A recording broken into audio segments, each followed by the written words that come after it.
ಸ್ನೇಹಿತರೆ ನಮಸ್ಕಾರ. ನಮ್ ಗಿಲ್ಲಿ ಟಾಪ್ 6 ಹೋಗಿದ್ದಾರೆ. ಡಮಾಲ್ ಡಿಮಿಲ್ ಡಕ್ಕ ನಮ್ ಗಿಲ್ಲಿ ಗೆಲ್ಲೋದ್ ಪಕ್ಕ. ನನ್ಗಂತೂ ಬಹಳ ಖುಷಿ ಆಯ್ತು ನಮ್ ಗಿಲ್ಲಿ ಅವರು ಟಾಪ್ 6 ಹೋಗಿರೋದು. ನಾನು ಹೆಂಗ್ ಹೇಳೋದು ಅಂತ ಅರ್ಥ ಆಗ್ತಲ್ಲ, ಅಷ್ಟು ಖುಷಿಯಾಗಿದೆ ನನಗೆ. ಸೊ ಅದ್ರಲ್ಲೂ ನಮ್ ಗಿಲ್ಲಿ ಇವತ್ತಿನ ಎಪಿಸೋಡ್ ಅಲ್ಲಿ ನಡ್ಕೊಂಡ್ ಬಂದಿದ್ ರೀತಿ, ಡ್ಯಾನ್ಸ್ ಮಾಡಿದ್ ರೀತಿ, ಜನಗಳು ಅವ್ರಿಗೆ ಜೈಕಾರ ಆಗಿದ್ ರೀತಿ, ಡಮಾಲ್ ಡಿಮಿಲ್ ಡಕ್ಕ ನಮ್ ಗಿಲ್ಲಿ ಗೆಲ್ಲೋದ್ ಪಕ್ಕ.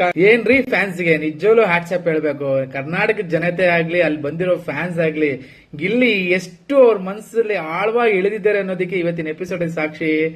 ಏನು ಅವ್ರನ್ನ ಮೆರೆಸಿದ್ದೇನು, ಅವ್ರನ್ನ ಕುಣಿಸಿದ್ದೇನು, ಅವ್ರನ್ನ ನಗ್ಸಿದ್ದೇನು, ವಾ ವಾ ವಾ ಸಖತ್ತಾಗಿತ್ತು ಮಾತ್ರ. ಆಮೇಲೆ ಒಂಥರ ಸೆಂಟಿಮೆಂಟ್ ಏನು ಅಂದ್ರೆ, ಗಿಲ್ಲಿ ಟ್ಯಾಟೂ ಹಾಕ್ಸ್ಕೊಂಡಿದ್ರಲ್ಲ, ಅವ್ರನ್ನ ಪದೇ ಪದೇ ಬಂದು ಮಾತಾಡ್ಸಿದ್ದು, ಅವ್ರು ನನಗೆ ಒಂಥರ ಎಮೋಷನಲಿ ಕನೆಕ್ಟ್ ಆಗೋಯ್ತ್ರಿ ನಿಜವಾಗ್ಲು. ಆ ಟ್ಯಾಟೂ ಹಾಕ್ಸ್ಕೊಂಡಿರೋ ಅಭಿಮಾನಿಗೆ ಎಷ್ಟು ಹ್ಯಾಟ್ಸಪ್ ಹೇಳಿದ್ರು ಸಾಲದು. ನಾನು ಊರ್ ಕಡೆಗೆ ಬಂದಾಗ ನಿಮ್ಮನ್ನ ಬಂದು ಭೇಟಿ ಮಾಡ್ತೀನಿ ಅಂತ ಹೇಳಿದ ರೀತಿ ಆಗ್ಬೋದು, ಅವ್ರ ಮೇಲೆ ತೋರಿಸಿದ ಪ್ರೀತಿ ಆಗಿರ್ಬೋದು, ಅದು ತೋರಿಸುತ್ತೆ ನಿಜವಾದ ವ್ಯಕ್ತಿತ್ವ ಏನು ಅನ್ನೋದನ್ನ. ನಿಜವಾಗ್ಲೂ ಗಿಲ್ಲಿ ವ್ಯಕ್ತಿತ್ವಕ್ಕೆ ನಾವ್ ಎಷ್ಟೇ ಪ್ರೀತಿಸೋರು ಕಡಿಮೆನೆ ಸ್ನೇಹಿತರೆ.